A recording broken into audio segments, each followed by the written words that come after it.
Mesdames, Messieurs, vous êtes prêts? Vous avez votre passeport? Alors, c'est parti pour un voyage engagé aux quatre coins du monde. Cette semaine, nous allons nous interroger sur les syndicats dans le monde. Quel est leur rôle? Comment sont-ils perçus chez nos voisins, proches ou lointains d'ailleurs? Sont-ils puissants? Sont-ils efficaces? Sont-ils représentatifs? C'est ce que nous avons demandé à 4 de nos correspondants. Et en raison du décalage horaire avec certains d'entre eux, toute la séquence qui suit a été enregistrée. Et pour nous éclairer ce matin, voici nos travailleurs du jour. Valérie Lerouge qui nous attend à Bruxelles, en haut à gauche de votre écran. Claude Deschênes que l'on rejoindra à Montréal, en haut à droite. Alexia Kefalas, notre correspondant d'Athènes. Et enfin Fanny Lothaire qui nous donne rendez-vous à Sao Paulo, au Brésil. Alors, tout de suite, direction la Belgique. Alors là-bas, la culture syndicale, eh bien, figurez-vous qu'elle est ancrée dans les mœurs. Vous allez voir qu'entre les Belges et le syndicalisme, c'est du sérieux. Et en résumé, Valérie, c'est prends ta carte et t'iras au paradis des travailleurs, bien sûr. Alors, il y a combien de salariés, d'ailleurs, syndiqués en Belgique? Bonjour, Valérie. Bonjour William, il y a 55% des Belges en âge de travailler qui sont syndiqués, donc plus d'un travailleur sur deux. C'est un des taux de syndicalisation les plus élevés d'Europe, après les Scandinaves bien sûr, et c'est surtout un taux très stable au fil du temps. Et tout ça avec 3 syndicats, le chrétien, c'est le premier, le socialiste qui le talonne et le libéral. Alors leurs différences idéologiques s'estompent au fil du temps, mais à eux trois, eh bien, ils réunissent 3,5 millions quasiment de cotisants avec seulement ces 3 syndicats. Alors qu'est-ce qui explique ce taux de syndicalisation si élevé? Peut-être parce que ces syndicats sont très proches des problèmes concrets des travailleurs et des chômeurs. Surtout, vous allez le voir dans ce reportage réalisé avec Céline Gransart et Frédéric Fenémont. Jour de manifestation nationale. À la gare de Liège, on se prépare pour aller défiler dans les rues de la capitale. Allez. Le mot d'ordre, dire non aux mesures d'austérité du gouvernement. Nous, on attend pour prendre le train, pour aller manifester à Bruxelles. Pour une fois, je vois qu'on est toujours aussi nombreux, c'est une bonne nouvelle. Ces manifestants ne payent pas leur billet de train, c'est le syndicat qui régale. Et en plus, ils sont défrayés de 30 € pour la journée de salaire perdu. Objectif, amener un maximum de monde à la manifestation. L'austérité est une réponse inacceptable face à une crise dont nous ne sommes pas responsables. En Belgique, le syndicalisme a la cote. 55% de la population active est affiliée à un syndicat. Moi, mes parents étaient syndiqués et donc quand moi je suis entrée dans le monde du travail, c'était naturel de se syndiquer. Ici en Belgique, beaucoup de jeunes vont directement spontanément vers les syndicats. C'est dans la culture et ça a toujours été comme ça, ce qui fait qu'il y a une résistance qui peut être très forte de la part de nos organisations syndicales. C'est ensuite une véritable marée tricolore qui se déploie dans les rues de Bruxelles. À chaque syndicat, sa couleur. En rouge, le syndicat socialiste. En vert, le chrétien. En bleu, le syndicat libéral. Et oui, en Belgique, ces deux mots ne sont pas contradictoires. Évidemment, ça fait peur parfois d'entendre le libéral. Il faut le prendre au sens large. Nous sommes vraiment libres de tout dogme politique. À eux trois, les syndicats regroupent plus d'un Belge actif sur 2. Alors, comment expliquer que tant de Belges se syndiquent? La réponse se trouve en partie ici. Nous sommes dans les bureaux de la CSC, Bonjour. le syndicat chrétien. Je vous écoute. Je viens vous trouver parce que malheureusement je viens d'être licenciée. Les chômeurs viennent ici pour toucher leurs allocations, car en Belgique, les syndicats sont aussi des organismes de paiement. Ils sont l'intermédiaire entre les caisses de la sécurité sociale et la population. On fera votre dossier chômage. Je vous expliquerai ce qu'il faudra faire concrètement chaque mois pour percevoir les allocations, puisque c'est la CSC qui va vous payer le chômage chaque mois. Une aide concrète qui séduit cette adhérente. C'est vraiment un organisme qui est notre première ligne en cas où on a besoin à différents niveaux, donc par rapport à toutes les questions de chômage, emploi. Ceux qui ne sont pas syndiqués perçoivent quand même leurs allocations de chômage via une caisse de paiement publique réputée moins performante que les syndicats. Si les Français restent les champions d'Europe de la grève et de la manifestation, les Belges les talonnent de près. Ils sont sur la 3e marche du podium. C'est vrai que c'est pas tout à fait pareil avec la France. Alors Valérie, quand on voit ce taux d'adhésion, on se dit que les syndicats doivent avoir une très bonne image en Belgique. En tout cas, peut-être meilleure que chez nous, non? Eh bien non, c'est le paradoxe, vous l'avez vu, beaucoup de Belges se syndiquent par habitude, par culture, par nécessité, pour raisons pratiques, on l'a vu, mais globalement ils ont une assez mauvaise image des syndicats, souvent jugés un peu désuètes, anachroniques, en tout cas pas meilleurs qu'en France, et ça se voit d'ailleurs à chaque manifestation maintenant qu'il y ait un incident mineur ou majeur, eh bien le débat ressurgit sur le mode d'action, souvent jugé un peu dépassé. Alors, dernière question, Valérie. Bruxelles, c'est la capitale européenne, ça on le sait. Alors du coup, est-ce qu'il y a des syndicats de tous les pays d'Europe à Bruxelles? Oui, parce qu'il y a la Confédération européenne des syndicats qui réunit à peu près tous les syndicats des 28 États membres, donc des Polonais, des Maltais, des Britanniques, des Français qui se réunissent ici. Alors pour faire parfois des Euromobs, des euromobilisations sur des thèmes qui les fédèrent, contre l'austérité par exemple, et parce qu'ils jouent le rôle de lobby en quelque sorte, lobby social, pour contrer les nombreux lobbies patronaux qui existent ici. Et puis il y a très souvent des manifs sectoriels, des agriculteurs, des sidérurgistes, par exemple, il n'y a pas longtemps, qui viennent manifester ici dans le quartier européen contre des projets de directives, ce qui anime quand même régulièrement le quartier, ce qui le bloque aussi surtout. Oui, ça on a souvent vu. Ah ben, record d'Europe des embouteillages, il faut bien le dire. Oui, c'est vrai. Très bien cet angle-là, parce qu'on voit très bien sur votre oreille gauche l'atomium. Comme ça, on sait où on est. Il est beau, il brille ce matin. Ouais, il brille en plus. Merci beaucoup, Valérie Lerouge, qui était à Bruxelles. Bonne journée. Bonne journée. Allez, pour la suite du voyage, on part au Québec où le syndicalisme s'est imposé un peu partout dans tous les secteurs. Alors, à tel point que les Québécois sont devenus champions en la matière. Claude Deschênes nous retrouve là-bas. Il paraît que vous êtes les plus syndiqués d'Amérique du Nord. C'est vrai, ça? Bonjour, Claude. Bonjour William. Oui, nous avons le championnat de la syndicalisation. En fait, en Amérique du Nord, il n'y a pas plus syndiqués que les Québécois. 40 % des travailleurs le sont, comparativement à 29 % dans le reste du Canada et 12 % aux États-Unis. Vous voyez qu'il y a une bonne marge. Ça nous donne à peu près 1 289 000 travailleurs syndiqués, également des hommes et des femmes, dans différents secteurs, la construction, le travail en usine, bien sûr les cols bleus et la fonction publique et aussi le domaine parapublic, l'éducation et la santé. On a même des notaires qui se syndiquent et qui s'affilient à la grande centrale syndicale qu'on appelle la Fédération des travailleurs du Québec, parce qu'on a 3 grandes centrales ici aussi. Mais comment vous expliquez un tel pourcentage? 40 %, nous on ne connaît pas ça ici, c'est énorme. Oui, bien écoutez, ça remonte à très longtemps. Il y a 2 raisons. En fait, avant les années 60, 75 % des chefs d'entreprise étaient des anglophones, alors que les Québécois, qu'on appelait les Canadiens français à l'époque, étaient des travailleurs. Alors pour se protéger de ces boss, comme on disait, eh bien, ils se sont regroupés en associations syndicales qui avaient la bénédiction de l'Église en passant.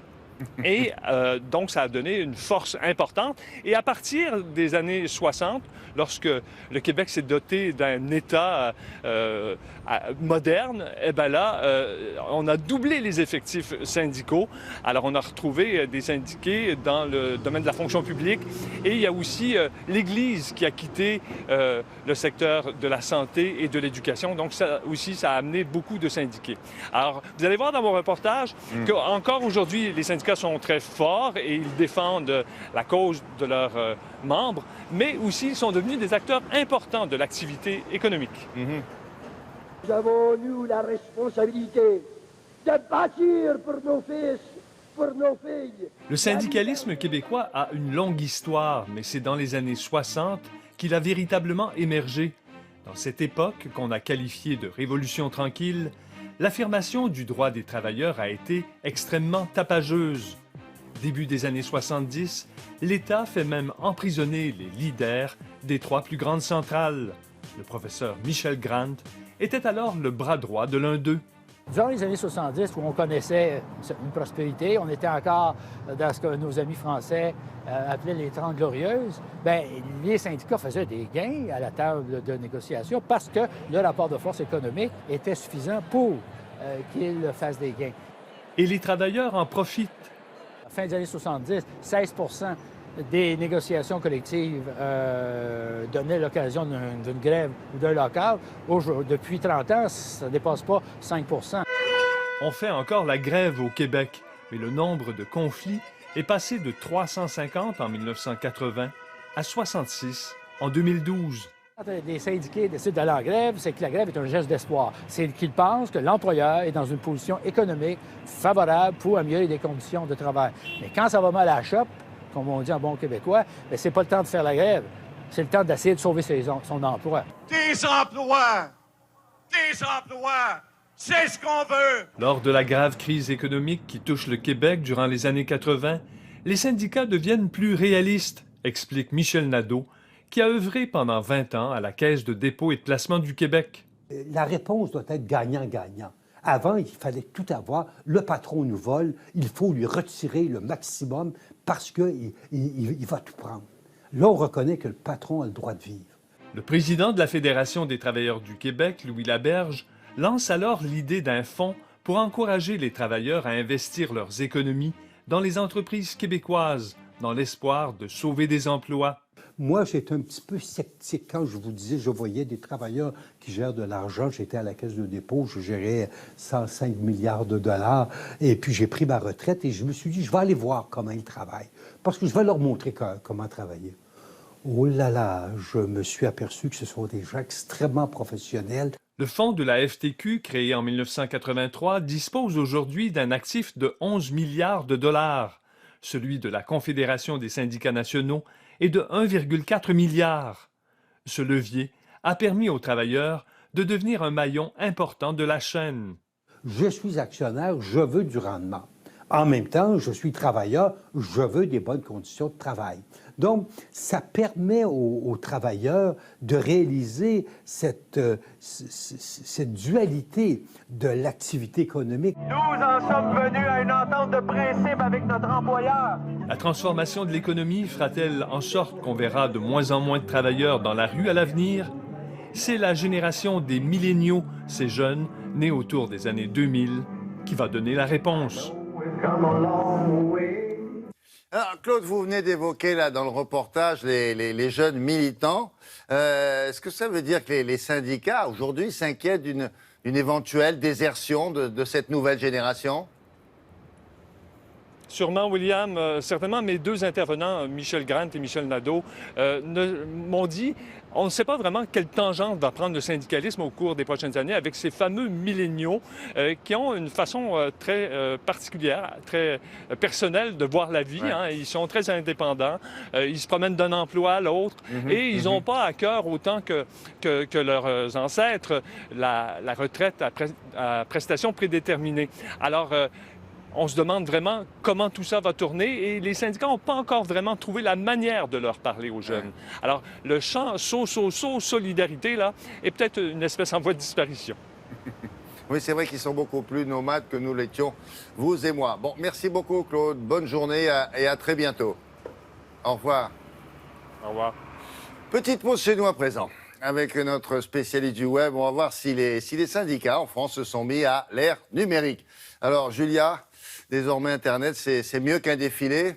Ou alors, ouais, on n'en est pas encore là, hein? Oui, c'est ça, on n'en est pas encore là, même si on y arrive, mais seulement, vous allez être surpris, seulement depuis 2 ans. En fait, les syndicats ont été assez réticents et ils ont mis du temps à prendre ce tournant digital, on pourrait dire, et c'est seulement depuis 2013 qu'on commence à vraiment à noter une présence, et notamment sur les réseaux sociaux. Alors, pour avoir un peu une vue d'ensemble, on peut se référer à Twitter, qui est assez représentatif. La CFDT et la CFE-CGC sont aujourd'hui les organisations les plus présentes et les plus importantes sur les réseaux sociaux. Vous avez les chiffres qui sont là. Regardez, c'est la CFDT avec 25 000 abonnés qui est en tête, suivi de la CFE-CGC. Alors, c'est assez étonnant, William, parce qu'en 2013, la CFDT que vous voyez là, à 25 000, n'était qu'à 5 000 abonnés. Je ne sais pas si vous vous rendez compte. À l'époque, au niveau de l'échelle européenne, nous étions du coup très, très en retard. Le principal syndicat anglais qui s'appelle Trade Union Congress, ils étaient à 15 000 followers, alors que nous, on se traînait un petit peu avec nos 5 000. Donc, en 2 ans, ça a été très, très fulgurant. Ce qui est assez étonnant aussi sur Internet, William, c'est que ce n'est pas représentatif de la réalité. Ce qui est assez rare, c'est-à-dire que la CFDT est l'organisation vraiment championne du web, toute catégorie, alors que c'est vraiment la CGT, on le sait, qui reste en France le premier syndicat historique. Alors vous avez une autre présence aussi, c'est sur les réseaux de partage de vidéos. Et encore une fois, c'est la CFDT qui va être première sur Dailymotion, comme sur Twitter. Voilà ce qu'on peut dire à peu près au niveau des chiffres et au niveau du militantisme militantisme sur Internet. Est-ce que certains de ces syndicats ont eu des initiatives originales sur la toile ou pas ? Alors, il y a plein de choses qui sont très pratiques sur Internet, William. C'est, par exemple, quand vous êtes représentant syndical d'une entreprise qui est dans toute l'Europe, les réseaux consulaires, toutes les assistantes maternelles de France. Aujourd'hui, c'est sur Internet que vous allez pouvoir toucher des gens qui sont dispatchés dans toute la France. Et puis, c'est aussi une très bonne forme pour faire parler de soi et pour être élu et pour parler des élections des représentants syndicaux. C'est sur Internet que vous allez vous faire connaître. Alors oui, certaines initiatives, notamment sur le site de la CGT d'Air France, où la chaîne pour appâter les jeunes salariés et les jeunes syndiqués, eh bien, toutes les semaines sort une vidéo où on va pouvoir voir un petit peu des journaux d'actualité faits par les représentants syndicaux. Voilà ce qu'on peut trouver. Et une dernière initiative, parce que c'est là où le buzz rejoint le syndicat, c'est cette œuvre du street artiste qu'on connaît, JR, sur les dockers du Havre, qui avait rejoint les manifestations à ce moment-là, au moment de la loi travail. C'était en juin. Cette photo, elle a fait le tour du monde à l'initiative des syndicats à l'époque. Ben, cette photo-là. Merci beaucoup, Julia Livage, sur le piano du web.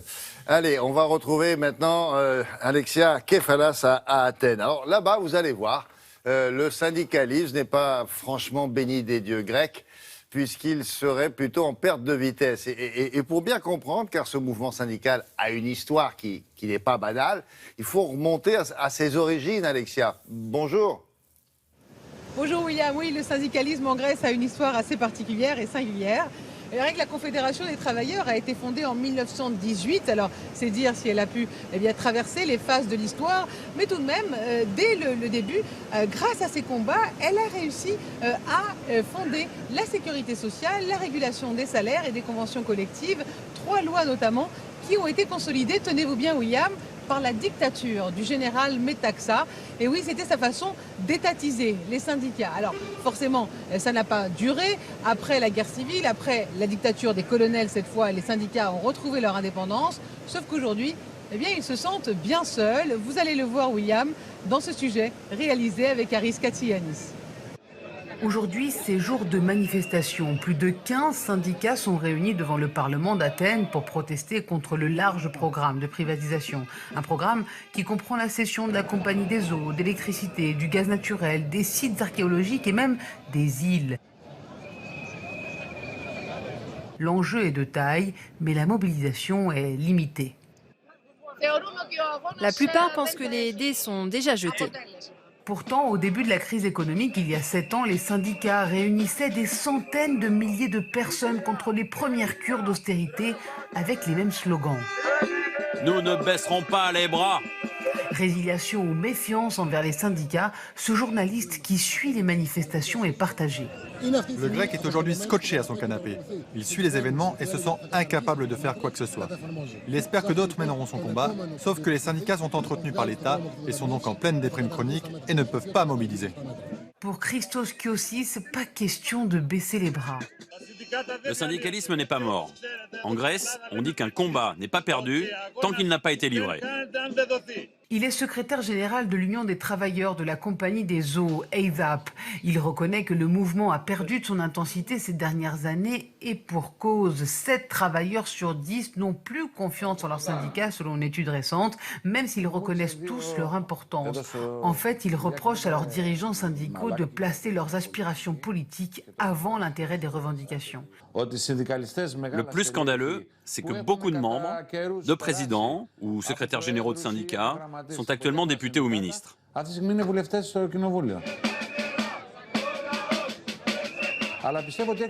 Mais je pense qu'il y a une nouvelle génération de syndicalistes qui n'a pas ce genre d'aspiration et qui est beaucoup plus propre. Le problème, c'est qu'on a trop laissé faire et que le syndicalisme a été étatisé dans son fonctionnement, ce qui freine son action aujourd'hui. Il n'y a pas de cotisation parce que les syndicats sont soutenus par les caisses publiques. Pourtant, ils ont un déficit de modernisation dans la méthode de mobilisation. Elle est parfois quelque peu surannée. Les grandes centrales s'adressent à leurs représentants locaux par des communiqués de presse, des fax et quelques coups de fil pour mobiliser, mais pas de réseaux sociaux, ni de vidéos. Et avec le gouvernement qui se dit de gauche, il est dur de mobiliser contre cette idéologie, même si la politique est plus conservatrice que jamais. Cette semaine, même le puissant syndicat des contrôleurs aériens a annulé son mouvement par manque de mobilisation. Et aujourd'hui, les créanciers demandent l'interdiction totale des grèves. Forcément, astreint, notre avenir est menacé. À cela, il faut ajouter des querelles politiques internes. Bref, le syndicalisme grec, William, traverse une mauvaise passe. Mais beaucoup, dont Christos, espèrent que cela sera provisoire au vu des défis qui menacent le pays.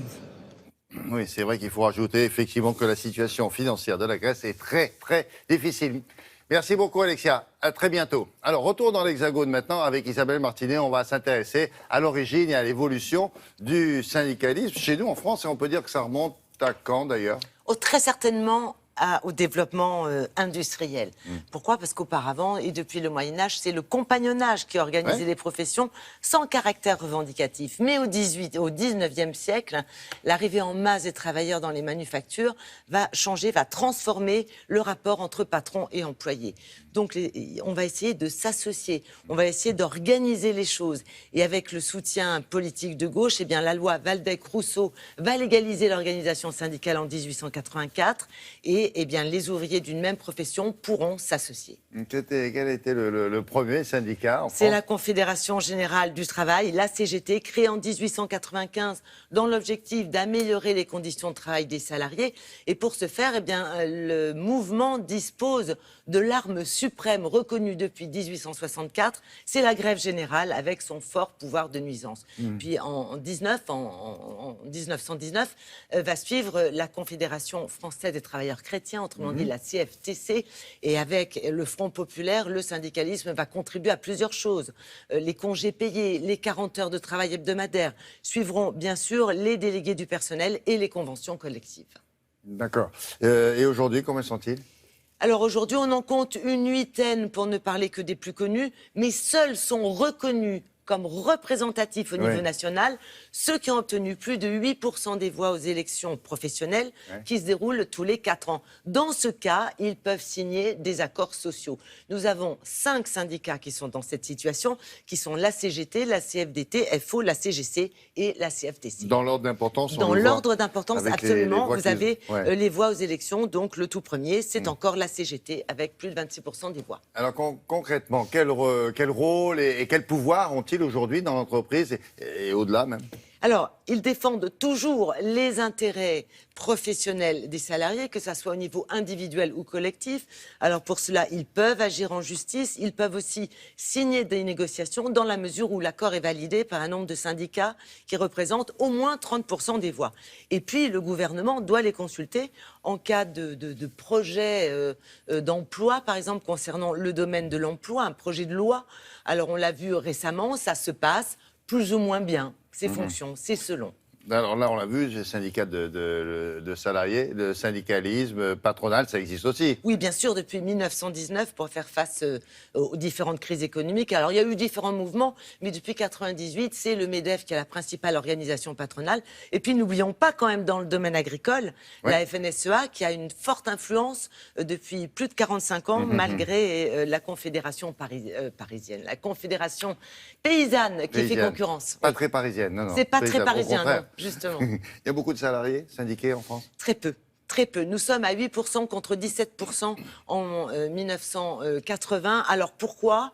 Eh bien, tout simplement parce que aujourd'hui les choses ont un peu changé. Nous avons un des taux les plus faibles des pays industrialisés, et pourtant c'est un droit qui est reconnu pour tous, que ça soit dans le privé, que ça soit dans le public, sauf pour les militaires. Si on compare avec d'autres pays d'Europe, évidemment en tête nous avons l'Islande avec 79%, et je dirais presque 80%. 79% des salariés sont syndiqués en Islande. Oui, pratiquement 80% des salariés sont syndiqués en Islande. Italie 35%, Royaume-Uni 25% et l'Allemagne 18%. Nous sommes à 8%, donc l'indice de confiance est vraiment en baisse. Comment on explique ça ? Ça peut s'expliquer, justement. Alors, il y a plusieurs choses. D'abord, et fort heureusement, un salarié a les mêmes droits qu'il soit syndiqué ou non. Oui. Et puis après, ce sont quand même des syndicats qui sont assez nombreux, on a des structures qui sont assez hiérarchisées, assez rigides, et puis ils ont parfois, c'est vrai, des revendications qui peuvent s'avérer un peu brutales. Le droit de grève, la grève, fréquemment on y fait appel, et ça a tendance à déstabiliser la vie économique et quotidienne. Ouais, et puis on a en France des avancées, comme par exemple la flexibilité du temps de travail, ou encore le fameux régime d'auto-entrepreneur qui ne favorise pas le syndicalisme et la syndicalisation surtout. Les conclusions donc? Alors, conclusion, un indice de confiance en baisse, même si ce n'est pas le seul domaine où c'est le cas. Mais on a dit, à tort ou à raison, que les syndicats étaient trop politisés. Il reste à savoir si c'est pour cette raison qu'aujourd'hui, seulement 28% des Français leur feraient confiance pour défendre leurs droits. Vous disiez peut-être, mais pas autant qu'en Grèce, comme on vient de le voir. Ouais. Merci beaucoup, Isabelle, pour la fin du périple direction le Brésil. Alors là-bas, il paraît que tous les moyens sont bons pour attirer les foules et les futurs syndiqués, jusqu'à pratiquer, vous allez voir, des rapprochements un peu étranges. Alors, lesquels justement, Fanny? Bonjour. Bonjour William, et si je vous dis syndicat, football et samba, vous allez me dire ça n'a strictement rien à voir, et pourtant, surtout depuis la destitution de la présidente Dilma Rousseff, issue du Parti des travailleurs, le mouvement syndicaliste brésilien plutôt de gauche n'a jamais été aussi fort qu'aujourd'hui. Et dans les manifestations, eh bien, c'est beaucoup plus festif que chez nous. Historiquement parlant, le syndicalisme brésilien a été plutôt réprimé pendant la dictature, et il a beaucoup fait pour le retour de la démocratie, et en partie, vous allez le voir, grâce au ballon rond. C'est un reportage réalisé avec Marie Dengagbe et Nolwenn Hervé. Samba et caipirinha. Non, ce n'est pas le carnaval, mais une manifestation des syndicats de gauche brésiliens. Depuis mars et le début de la destitution de sa présidente, une grande partie du Brésil descend dans la rue. Et ses revendications ont des allures de fête. Ça fait 33 ans qu'on aide à la démocratisation du Brésil. Pendant la dictature militaire, nous étions la principale opposition. C'est sur cette place que notre mouvement est né et que nous avons fondé la CUT de Rio. Le rôle de notre syndicat, c'est ce que nous faisons aujourd'hui, participer à des manifestations pour essayer de convaincre le maximum de gens, mais pas seulement des syndiqués, aussi des citoyens. Notre syndicat a été attaqué par la police fédérale. Notre syndicat sera toujours libre, et cette semaine, ces chiens de policiers nous ont encore arrêtés. 10 millions de membres. La CUT est le syndicat communiste le plus puissant d'Amérique latine. En 1983, encore en pleine dictature, l'un de ses fondateurs, c'est lui, Luiz Inácio da Silva, dit Lula, un futur président star des meetings. Près de la moitié de la population est syndiquée, et la défense de la jeune démocratie se joue sur les terrains les plus insolites.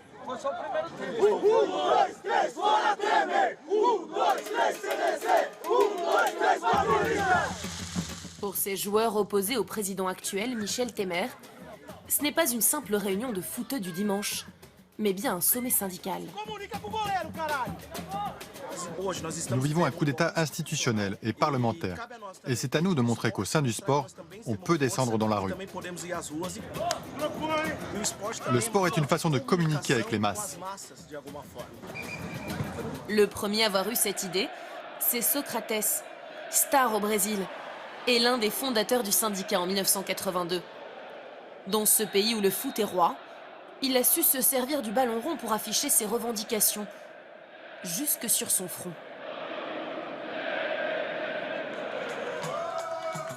« 34 ans après, les idées sont toujours là, mais l'ambiance est plus détendue.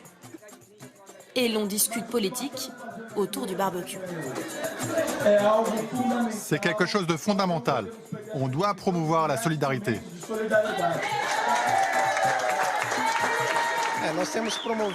On fait beaucoup d'événements comme celui-ci. Des débats politiques et culturels, des conférences avec des jeunes en réinsertion, des jeunes qui étaient criminels et qui veulent s'en sortir. Et on pense que le football peut être le moyen de réveiller l'esprit politique de la population, spécialement pour les jeunes les plus pauvres. Le syndicat des Corinthians a prévu de redescendre dans la rue dans les prochains mois. En attendant, la partie de foot a été fatigante. La politique attendra la fin de la fête.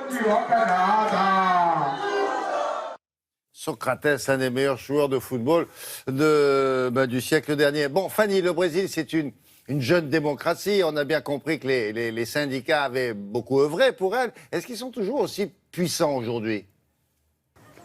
Oui, c'est une jeune démocratie qui n'a pas plus de 30 ans et qui s'est beaucoup appuyée au tout début sur les syndicats pour se développer, pour exister, pour mûrir, surtout avec l'arrivée de l'un des leurs au pouvoir. Ignacio Lula, on en a parlé, ancien héros syndicaliste qui a permis au Brésil de développer toute une classe moyenne qui s'est mise plus à consommer qu'à parler politique ou qu'à se mobiliser politiquement. Et petit à petit, eh bien, ces syndicats de gauche se sont délités, se sont divisés, laissant plus vivre eh bien, les syndicats de droite qui prônaient la privatisation des entreprises nationalisées. Mais aujourd'hui, eh bien, avec la destitution d'Ilma Rousseff, ces syndicats de gauche reprennent un petit peu du pouvoir et reprennent la lutte dans les rues. Fanny, pour conclure, est-ce qu'il existe des points communs avec les syndicats français ? Il y a beaucoup de similitudes entre la France et le Brésil. D'abord parce que le Brésil est le pays le plus syndicalisé d'Amérique latine et la France, l'un des pays les plus syndicalisés d'Europe. Il y a énormément d'échanges entre ces deux pays, puisque la CUT, le principal syndicat de gauche brésilien qu'on a vu dans le reportage, eh bien, emprunte de nombreuses idées à la CGT et la CFDT française. Ils ont à peu près les mêmes tendances, les mêmes lignes politiques. Lorsque l'ancien président Lula, héros syndical brésilien, se rend en France, il va d'abord voir les syndicats et non ses homologues politiques. Et lors des grandes dernières manifestations de 2013, eh bien, de nombreux Brésiliens ont demandé à ce que des syndicats français viennent au Brésil les coacher pour les aider à mieux s'organiser. Merci beaucoup, Fanny. À très bientôt. Madame, monsieur, fin des négociations. Merci à nos 4 correspondants de nous avoir éclairés sur la place des syndicats dans certains pays, dans 4 pays, aux 4 coins du monde. Donc, n'oubliez pas, 10h50, tout à l'heure, France 2 retransmet en direct l'hommage national rendu aux victimes de l'attentat de Nice. Télématin, c'est fini pour aujourd'hui, mais on se retrouve lundi. Tout de suite, voici quelques images de la semaine écoulée. C'est la petite séance de rattrapage. Bon week-end.